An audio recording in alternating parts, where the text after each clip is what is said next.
어느 교회의 사모님이 병원에서 위암 판정을 받으셨습니다. 그 순간으로부터 입을 굳게 다무신 채 미음도 입에 대지 않았습니다.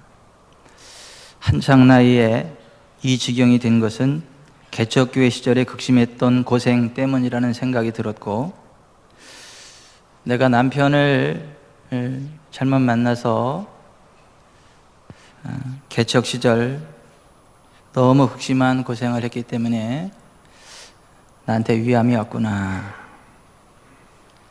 남편에 대한 서운한 마음이 들고, 또 목회를 잘 도와주지 않는 것 같은 하나님을 향한 원망이 또한 싹 터올랐기 때문이었죠.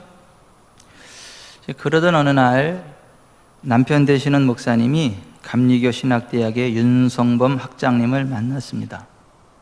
목사님, 얼굴이 어둡군요. 무슨 일이라도 있나요? 목사님은 자초지종을 말씀드렸죠. 그러자 그 학장님이 한 가지 제안을 하셨어요.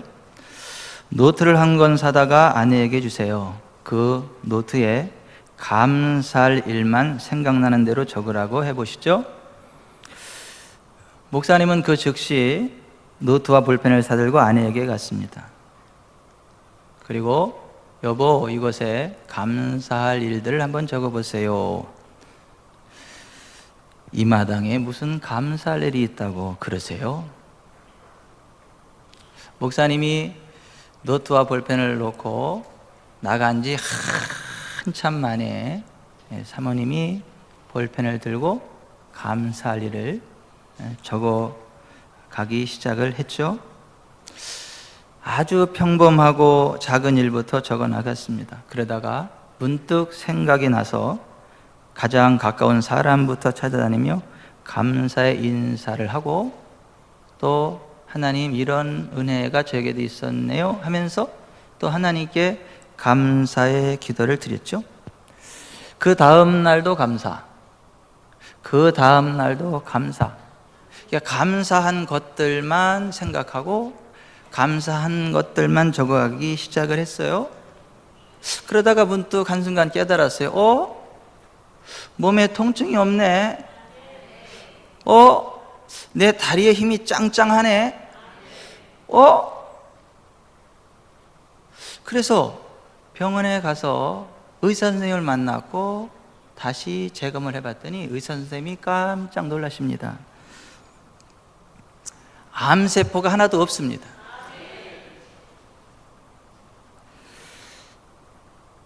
다음 주일은 올해의 2017년 추수감사주일입니다. 추수감사주일이란 올 한 해를 지켜주시고 인도해 주신 하나님의 은혜에 깊은 감사를 드리는 날이고, 또 온 천하보다 귀중한 영혼들을 주님께로 인도해오는 영혼 추수의 날이기도 합니다. 우리는 왜 매년 추수감사주일을 지켜야 하는 것입니까? 우리는 매 순간 하나님의 크신 사랑과 은혜 안에서 살아가는 인생들이고, 오늘 성가대의 은혜로운 찬양처럼 주님의 은혜 아니면 우리는 살아갈 수 없는 존재들이에요.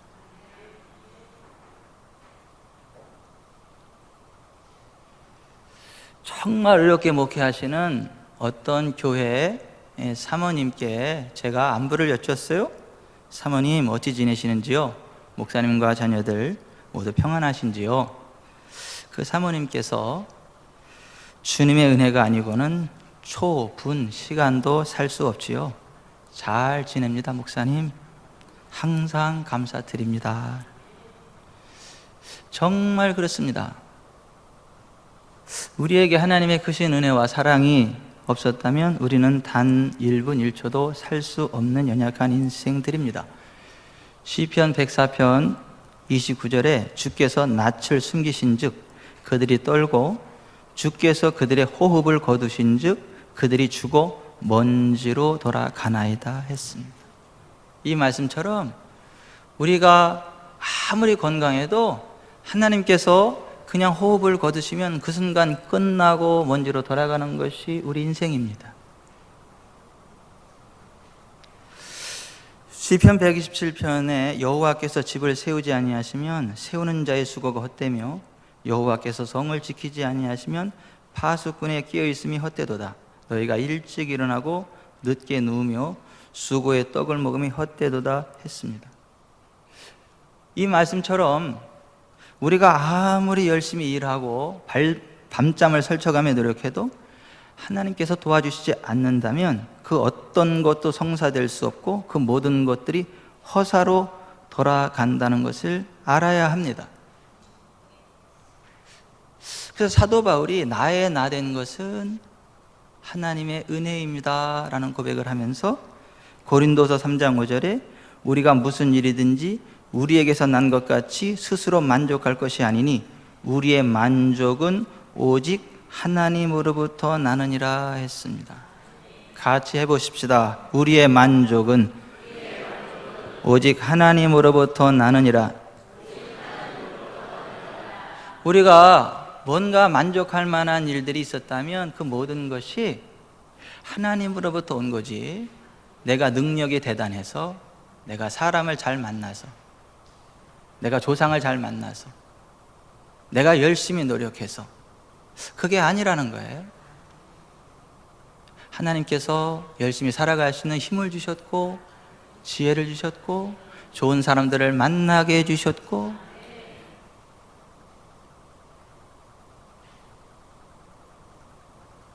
어떤 분이 큰 사업을 하다가 한순간 쫄딱 망했어요. 여러분, 항상 어려웠던 사람은 어려워도 그냥 그러려냐고 살지만 정말 잘 나가던 사람이 한순간 어려워지면요, 그 어려우면 상상하기 힘듭니다. 좋은 걸 누리던 사람이 못 누리면 그 불편함은 이루 말할 수가 없어요. 주변 사람들이 생각하기를 저분이 그렇게 큰 사업을 하다가 한순간 망했으니 얼마나 힘들겠는가, 조심스럽게 위로가 되고 싶어가지고 가서 얼마나 힘드십니까? 라고 위로를 했더니 그분이 이런 고백을 했어요. 그걸 가사 찬양으로 만들었어요. 내가 지금 사는 건 주님의 크신 은혜요, 주를 믿게 된 것은 더욱 크신 은혜라. 놀라운 주의 사랑, 넘치는 주의 은혜, 날마다 경험하며 주께 찬양합니다.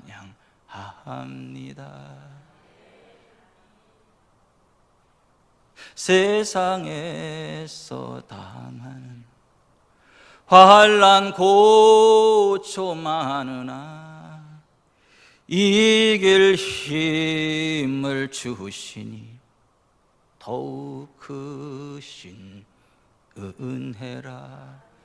놀라운 주의 사랑, 넘치는 주의 은혜, 날마다 고백하며 주께 감사합니다.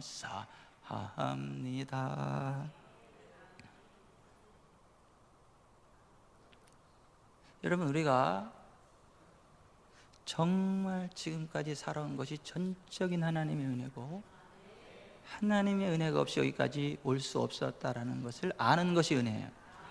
그것을 고백하는 것이 하나님의 은혜예요. 그런 사람만이 부를 수 있는 찬양이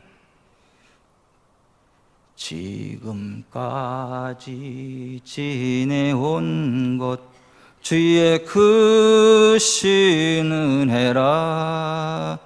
한이 없는 주의 사랑 어찌 이루 말하랴. 자나깨나 주의 손이 항상 살펴주시니 모든 일을 주 안에서 형통하게 하시네. 이게 정말 하나님의 은혜가 무엇인지 깨달은 사람이 부를 수밖에 없는 찬양이에요. 여러분, 지금까지 살아온 것이 정말 주님의 크신 은혜임을 믿으시면 아멘 합시다. 아멘. 저도 아멘입니다. 여러분, 짐승과 사람의 가장 큰 차이점이 무엇이라고 생각하십니까? 어떤 사람이 사람과 짐승의 차이는 감사의 유무에 있다고 얘기를 했어요. 여러분, 길거리의 비둘기들에게 먹이를 던져주신 적 있나요? 그들이 즉시 날아와서 막 쪼아 먹더니 고맙습니다 그러던가요? 여러분, 동물원의 원숭이에게 바나나나 뭐 그런 거 던져주면 그 원숭이들이 받아 먹고 나서 고맙습니다 그러던가요? 고마움을 표시하던가요? 바다의 갈매기들에게 새우깡 던져주면 받아 먹기는 잘 받아 먹는데 그 감사한 걸 표현하던가요? 사람과 짐승의 차이는 감사가 있느냐 없느냐에 있다라고 하는 것이죠. 여러분, 우리가 전적인 하나님의 은혜로 살아가고 있음을 깨닫고 그와 같은 하나님의 은혜에 대하여 하나님께 감사의 제사를 드릴 수 있기를 바랍니다. 그러한 자들에게 나타나는 일이 있어요. 정말 하나님의 은혜를 기억하고 감사로 제사를 드리는 자에게 나타나는 하나님의 은혜가 있어요. 오늘 본문 시편 50편 23절 같이 한번 읽어보십시다.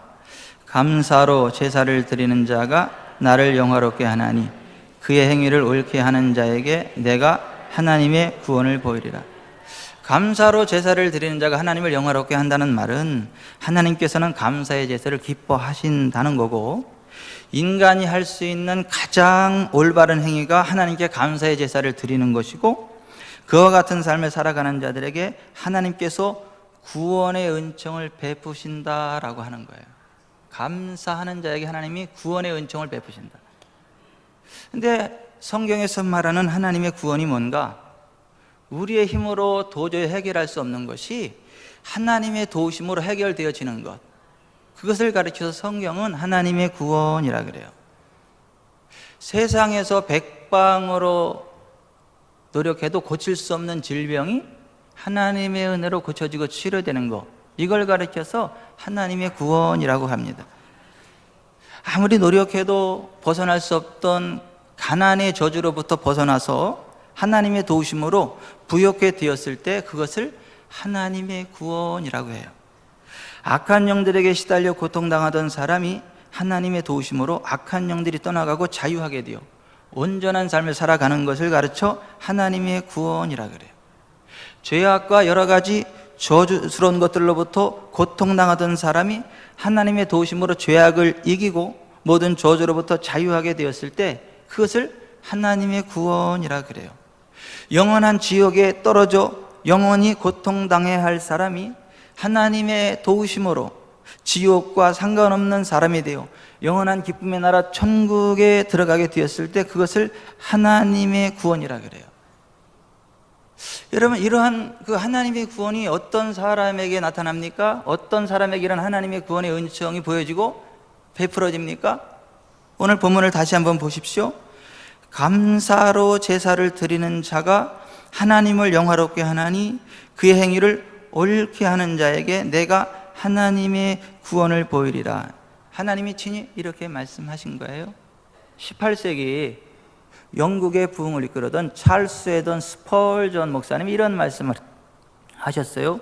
하나님은 반딧불에 감사할 때 별빛을 주시고, 별빛을 감사할 때 달빛을 주시고, 달빛에 감사할 때 태양빛을 주시고, 태양빛에 감사할 때 의의 태양 되시는 우리 주님의 가슴으로 푹 안아주시는 복을 주신다.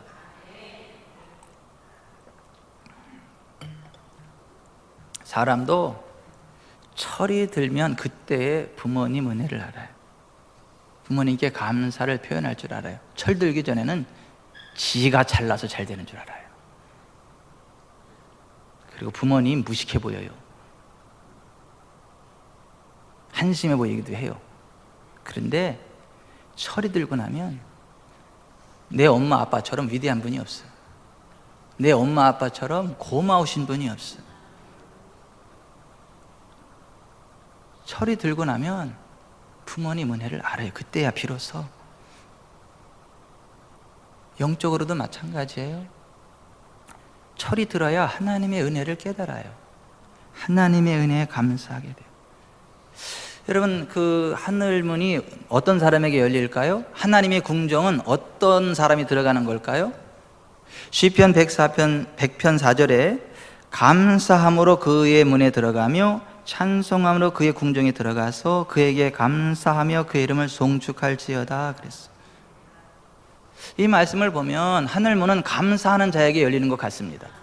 하나님의 궁정은 감사하며 하나님의 이름을 송축하는 자들에게만 열리는 것 같습니다. 인도의 시인 타고르는 감사의 분량이 곧 행복의 분량이라고 그랬습니다. 우리가 많이 감사하면 많은 행복이 몰려온다는 거예요. 근데 조금 감사하면 조금 행복이 몰려온다는 거예요. 그러니까 정말 사람이 행복하기를 원한다면 감사하면서 살아야 된다. 여러분, 우리가 구원받은 하나님 백성 아닙니까? 하나님께서 우리를 택하시고 이곳으로 부르셨지 않습니까? 하나님을 예배하는 자리에, 하나님을 찬양하는 자리에, 예수님 안에서 천국에 대한 소망을 갖게 하셨지 않습니까? 여러분, 우리는 구원받은 하나님 백성이죠. 또 우리가 정말 말씀 안에서 하나님 사랑함으로 나아가면 영혼이 잘되고 범사가 잘되고 강건케 된다고 성경에 약속하셨죠?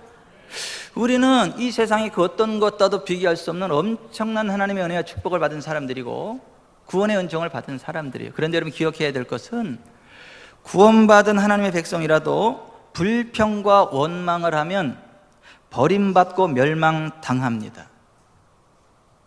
이스라엘 백성이 애굽으로부터 430년간 노예 생활을 하였죠.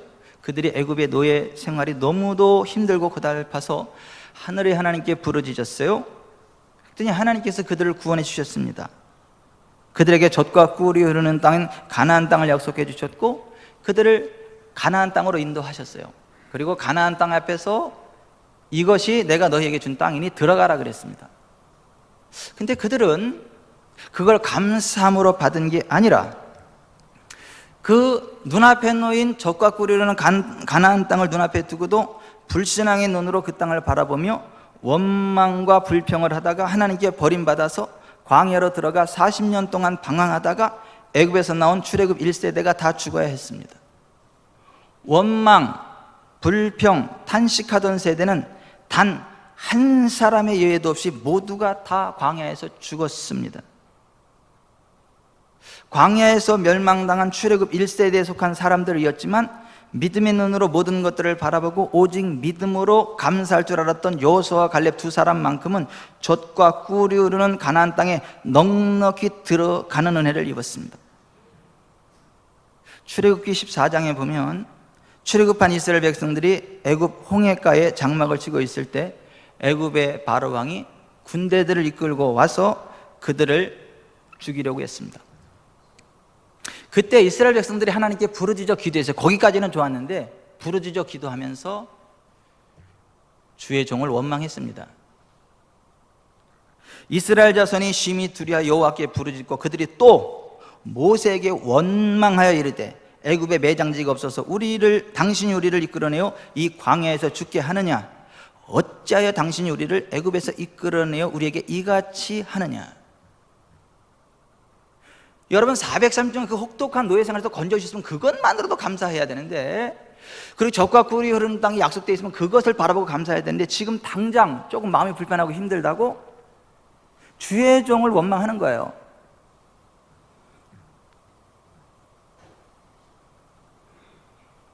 하나님의 은혜는 다 망각하고, 누가복음 17장 11절 이하에 바라면 10명의 나병 환자가 예수님의 은혜로 치료받았습니다.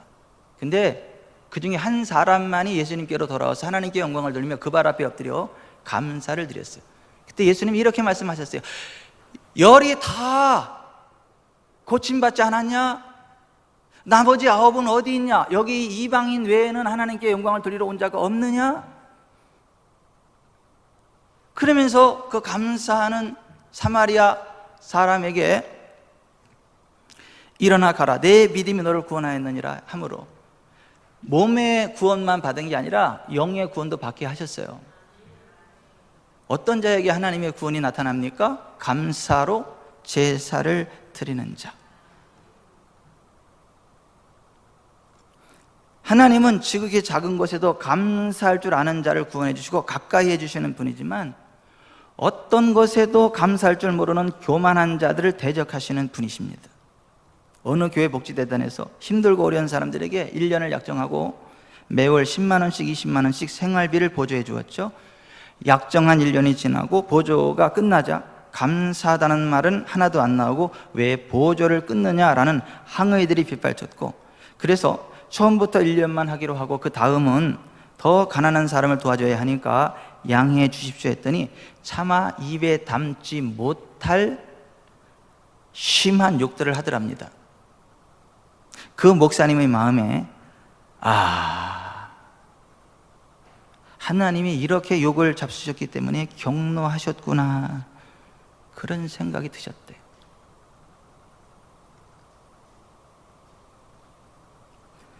출애굽기 15장에 오면 이스라엘 백성들이 하나님의 놀라운 기적으로 홍해가 갈라지고 홍해를 무사히 건넜어요. 그들이 기뻐 뛰며 소고치며 하나님을 찬양했습니다. 그리고 사흘이 지나서 수르 광야를 지나가는데 마실 물을 얻지 못했어요. 연못을 하나 발견했는데 찍어 먹어보니까 너무 써요. 그때 퇴 뱉으면서 쓰다는 말로 말아, 써. 그러면서 또 하나님과 하나님의 종 모세를 원망합니다. 불평합니다. 그때 모세가 하나님께 부르짖었더니 한 나무를 가르치시고 그 나무를 넣었더니 그 쓴물이 달아졌습니다. 출애굽기 16장에 보면 그들이 출애굽한 지 2달 보름이 되었을 때 신광야에 들어갔는데 고기가 생각났어요. 하나님 고기 먹고 싶습니다. 그러면 될 걸 가지고 모세와 아론을 원망하며 불평하기 시작했어요. 여러분, 그냥 고기 먹고 싶으면요 불평하지 말고 하나님 고기 먹고 싶습니다 하세요.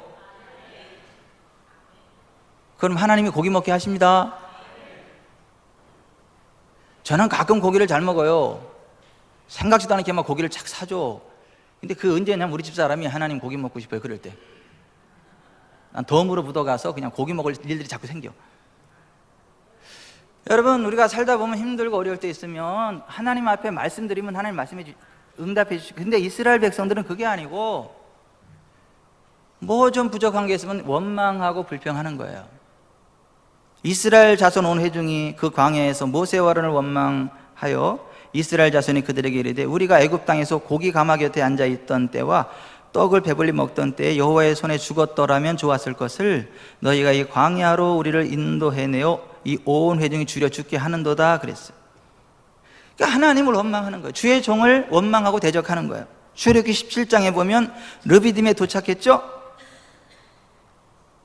그 원망하던 사람들은 하늘에 비같이 만나 메추라기가 내렸지만 그들은요 재앙으로 죽었습니다. 하나님의 진노가 함께 내려서 원망하던 사람들은 다 죽었어요. 하늘에 비같이 만나 메추라기가 내리는데 이 사이에 있고 씹으려고 하는 그때 하나님의 진노로 다 죽었어요. 출애굽기 17장에 오면 르비딤에 도착해서 장막을 친 이스라엘 백성들이 마실 물이 없다고 당신이 어찌하여 우리를 애굽에서 인도하여 내어서 우리와 우리 자녀와 우리 가족이 목말라 죽게 하느냐라는 말로 모세를 또 원망했어요. 계속해서 하나님을 원망하는 거예요. 여러분 기억하셔야 돼요. 하나님은요 우리의 말을 한마디도 놓치지 않고 다 들으세요.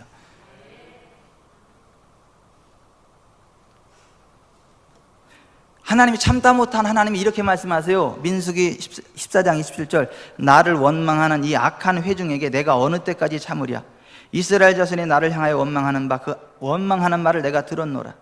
그들에게 이르기를 여호와의 말씀에 내 삶을 두고 맹세하노라. 너희 말이 내 귀에 들린 대로 내가 너에게 행하리니 너희 시체가 이 광야에 엎드러질 것이라. 너희 중에서 20세 이상으로 계수된 자 곧 나를 원망한 자 전부가 여분네 아들 갈렙과 눈의 아들 여호수아 외에는 내가 맹세하여 너희에게 살게 하리라 한 땅에 결단코 들어가지 못하리라. 이 말씀 그대로 믿음으로 고백한 여호수아와 갈렙은 그들의 말대로 적과 그르는 가나안 땅에 들어갔지만 나머지는 그들의 말대로 원망 불평의 말대로 광야에서 다 죽었습니다. 여러분 기억하십시오. 구원받은 하나님의 백성이라 할지라도 감사할 줄 모르고 원망하고 불평하면 그 원망하고 불평하는 그대로 그 인생이 저주받는다는 거예요.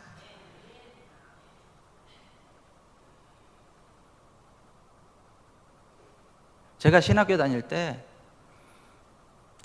그 우리 동네에 한 사람이 귀신 들렸어요. 근데 그때 장질수 목사님이 담임 목사님이셨는데 어디 집회 가고 안 계세요.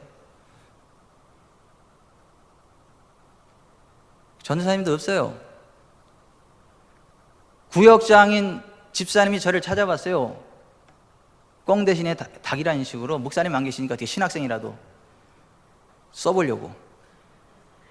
귀신 들렸다고 가자 그러더라고. 갔어요. 가서 예수의 이름으로 더러운 귀신아 나가라 얼마나 외쳤더니 나중에 목이 다 걸걸거리고 목이 다 쉬고 목소리가 안 나와. 근데 떠나가더라고. 귀신이 떠나가더라고. 그거 고마운 거 아닙니까? 근데 시누이가 저를 욕을 하더라고요. 고래고래 소리 질렀다고. 아니 고마워해야지. 그게 불편해야 할 일입니까?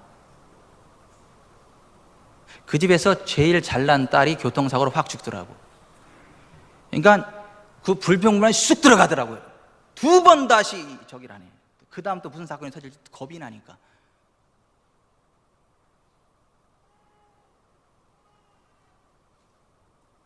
여러분, 하나님이 우리의 말을 들으신다는 걸 알아야 돼요.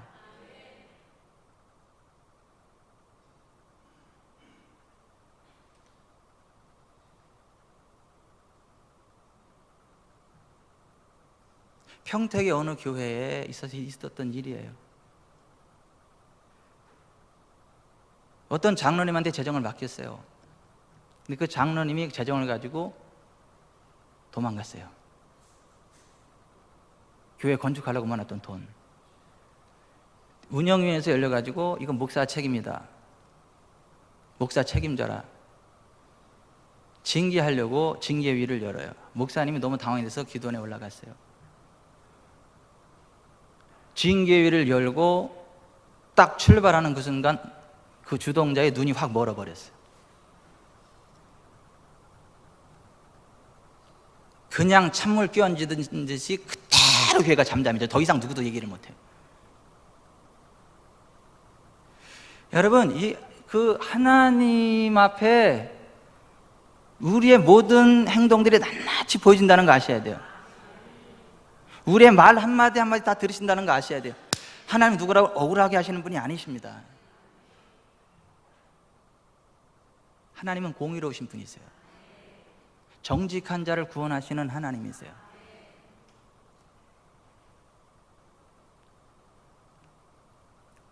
그 목사님이 무슨 죄가 있어요? 그 장로는 믿은 죄밖에 없지.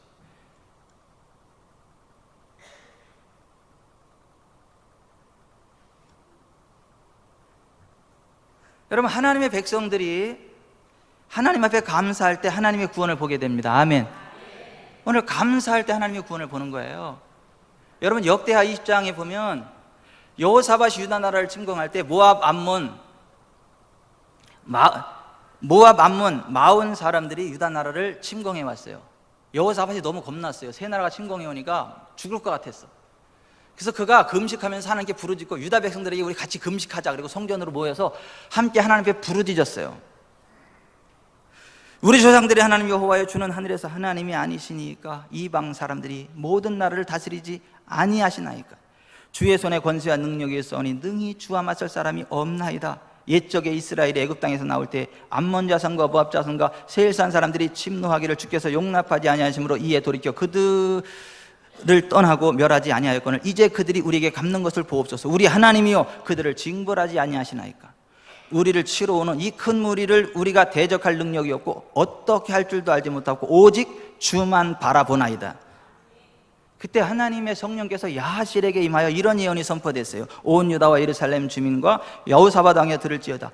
여호와께서 이같이 너희에게 말씀하시기를 너희는 이 큰 무리로 말미암아 두려워하거나 놀라지 말라. 이 전쟁은 너희에게 속한 것이 아니요 하나님께 속한 것이라. 아멘. 여러분, 우리가 하나님께요 기도하면 하나님이 처리하십니다. 우리 짐을 하나님께 맡기시면 하나님 그 짐을 가져가십니다. 주께 맡기면 주님이 우리를 쉬게 하십니다. 어떠한 상황건데 우리는 딱 한 분만 두려워해야 돼. 여호와 하나님 한 분. 내 평생 기도 제목은요, 하나님, 제가 하나님 한 분만 두려워하는 목사 되게 해주세요. 하나님 한 분의 눈치만 보는 목사 되게 해주세요. 하나님만 찬양하는 목사 되게 해주세요.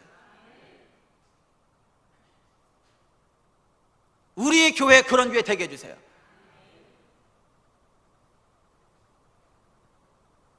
홍해 앞에선 모세가 이렇게 고백을 해요.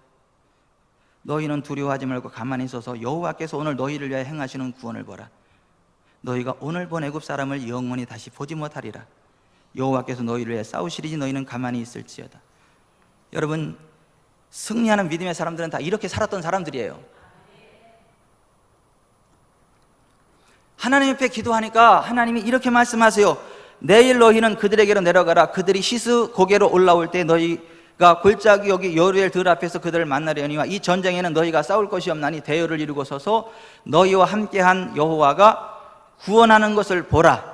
유다와 예루살렘아 너희는 두려워하지 말며 놀라지 말고 내일 그들을 맞서 나가라. 여호와가 너희와 함께 하리라.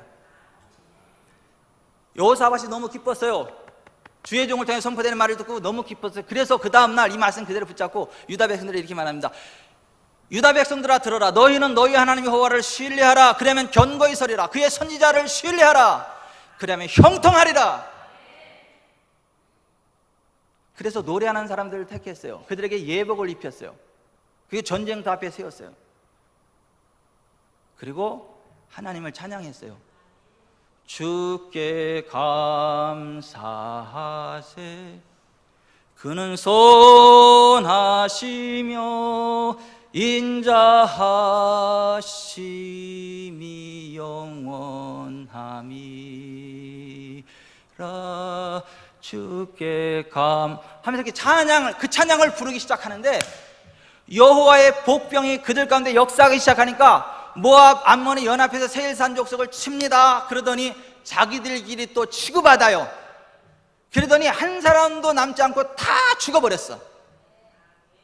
여호사밧과 유다 백성들이 가서 보니까 한 사람도 남겨 다 죽었어. 그 대신 그 자리에 왜 이렇게 재물이 많어, 보물이 많어, 식량이 많고. 그래서 유다 나라가 경제에도 큰 부흥이 왔어요. 여러분, 하나님 백성들이요, 감사할 때 구원의 역사가 나타납니다. 하나님을 찬양할 때 구원의 역사가 나타납니다. 하나님은 우리가 감사할 때 더 큰 은혜와 복을 주세요. 항상 기뻐하라. 쉬지 말고 기도하라. 범사에 감사하라. 이것이 그리스도 예수 안에서 너희를 향하신 하나님의 뜻이니라 그랬어요. 항상 범사, 이게 무슨 말이에요? 좋을 때와 안 좋을 때, 기쁠 때와 슬플 때, 될 때와 안 될 때, 내 마음에 들 때와 안 들 때, 그거 상관하지 말고 늘 기뻐하며 하나님께 감사하라는 거예요. 왜요? 우리가 알거니와 하나님을 사랑하는 자, 곧 그의 뜻대로 부르심을 입은 자들에게는 모든 것이 합력하여 선을 이루느니라. 하나님을 사랑하면 안 좋은 것까지도 선한 것으로 바꿔가시는 과정이 되기 때문에 그렇습니다. 그러므로 너희가 그리스도 예수를 주로 받았으니 그 안에서 행하되 그 안에 뿌리를 박으며 세움을 받아 교훈을 받은 대로 믿음에 굳게 서서 감사함을 넘치게 하라. 따라서 합시다. 믿음에 굳게 서서 감사함을 넘치게 하라. 감사하는데 왜 믿음에 굳게 서야 됩니까?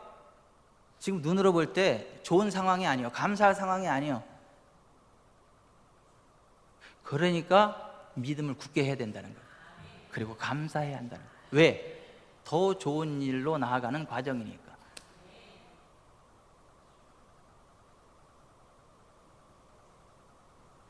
이는 이 모든 것이 너희를 위함이니 많은 사람의 감사로 말미암아 은혜가 더하여 넘쳐서 하나님께 영광을 돌리게 하려 함이라. 고린도서 4장 15절. 따라서 합시다. 많은 사람의 감사로 말미암아 은혜가 더하여 넘쳐서 하나님께 영광. 우리가 감사할 때 하나님의 은혜가 더하여 넘친다는 거예요.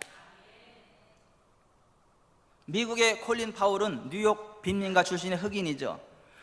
하지만 흑인 최초로 미국 합동참모본부 의장이 됐고 미국 국무부 장관이 되었죠. 그가 17살 여름방학 때 음료수 제조 공장에 아르바이트를 갔죠. 백인들에게는 다 코카콜라를 채워 내보내는 간단한 기계를 시키는데 자기에게는 바다 걸레질을 시키는 겁니다. 그때 콜린 파월이 불평할 수 있었을 거예요.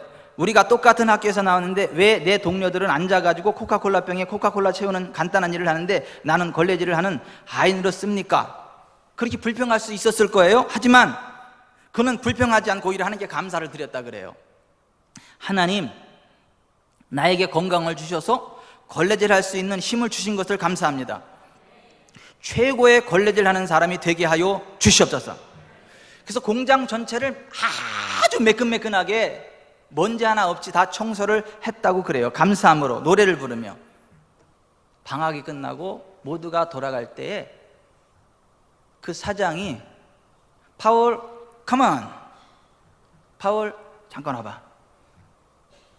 그러더니 자네 정말 일 잘하는군. 명년에도 또 오게나. 그때 파월이 말하기를 나에게 걸레질 할 수 있는 기회를 주신 것을 감사합니다. 이만한 일을 주신 것도 너무나 감사합니다라는 인사를 드렸어요. 그 다음 방학이 됐을 때 또 갔더니 이번에는 기계 앞에 앉아서 백인들과 같이 코카콜라 기계 하는 간단한 일을 시켰어요. 그 다음에 또 갔더니 부감독에 앉히더랍니다. 하나님을 향한 감사가 그렇게 만든 거죠.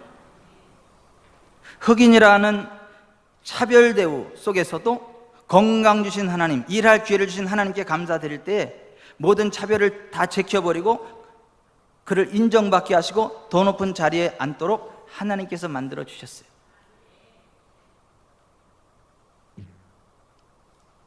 여러분, 감사하며 사세요. 내게 주어진 어떤 상황 가운데도 감사하며 사세요. 정말 하나님의 은혜라는 걸 아시고요.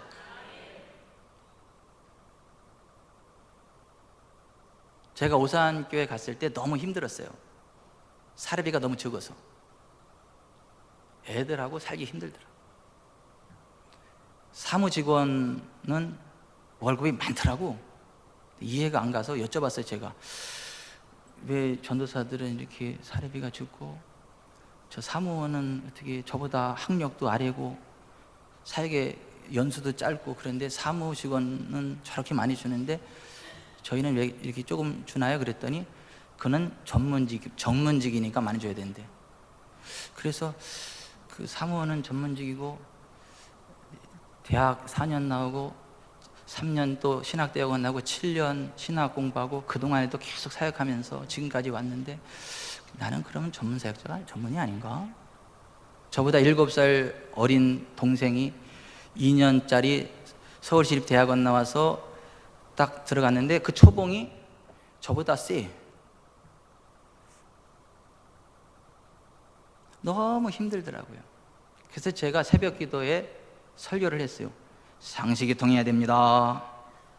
교회가 상식이 통해야 됩니다. 그랬더니 성도들이 다 이래 무슨 소리인지 몰라가지고 하나님 아시죠? 상식이 통해야 됩니다. 나중에는 교회가 바뀌어가지고 사역자들 사례비 제대로 주더라고. 그래서 저희가 나올 때는 정상화돼서 나왔어요. 근데 개척할 때 그때 못 받았던 것들을 다 받게 하시더라고. 그러니까 하나님은 억울하게 안 하신다니까. 행한 대로 갚으세요.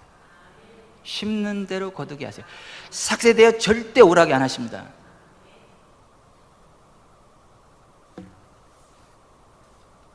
지금까지 저에게 주어진 위치에서 정당한 대가를 받든 못 받든 정말 감사함으로 최선을 다하며 살아왔어요. 저는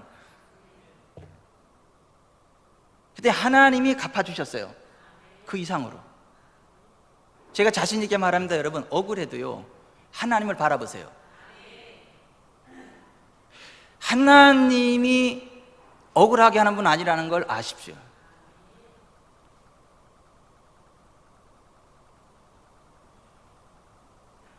정말 감사하며 사세요.